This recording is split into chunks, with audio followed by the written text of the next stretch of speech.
You probably know Volkswagen for the Golf or the Beetle. But did you know they also build massive semi-trucks?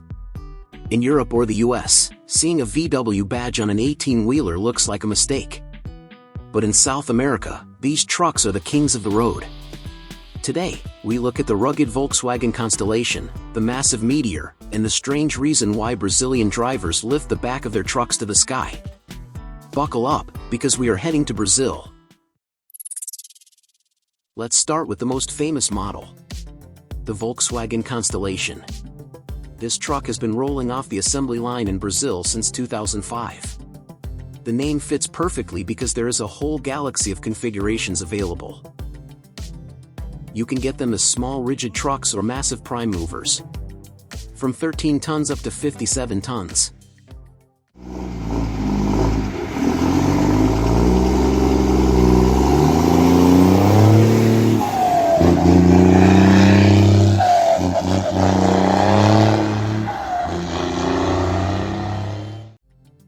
Interestingly, the factory belongs to the MAN Group.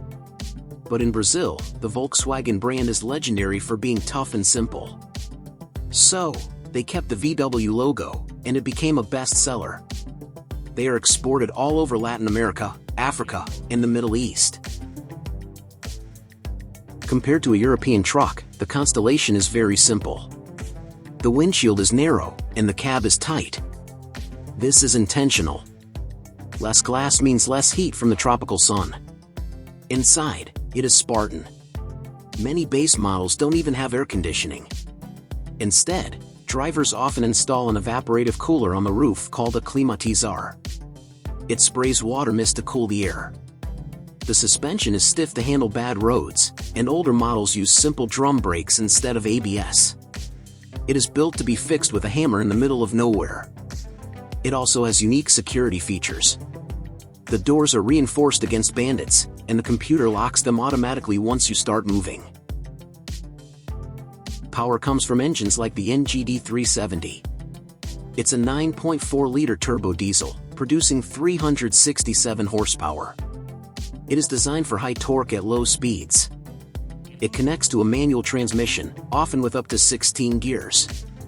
And shifting requires muscle, as there is often no pneumatic assist. This is old-school driving. But the weirdest thing about Brazilian trucks isn't the engine. It's the style. You might notice that many trucks have their rear end lifted high into the air. This is called Arqueado. Drivers modify the suspension to lift the tail by up to 2 meters. Why? First, it's a status symbol. It looks cool in Brazilian truck culture. Second, drivers believe it shifts weight to the front for better steering in corners. And third, it makes it harder for thieves to climb onto the truck. It is dangerous for other cars, but the culture is very strong. To compete with modern trucks, VW launched the Meteor in 2020. If it looks familiar, that's because it is basically a rebadged MAN TGX. It has a huge 12.4-liter engine with 520 horsepower and a comfortable, high-tech cabin. It is the modern evolution of the brand. So, Volkswagen is not just about small cars. It is about conquering the tough roads of South America. Now, a question for you. Would you drive the rugged Constellation with no AC, or the high-tech Meteor? And is that Arqueado lifted style cool or just dangerous? Let me know in the comments. Don't forget to subscribe for more weird truck history. Thanks for watching.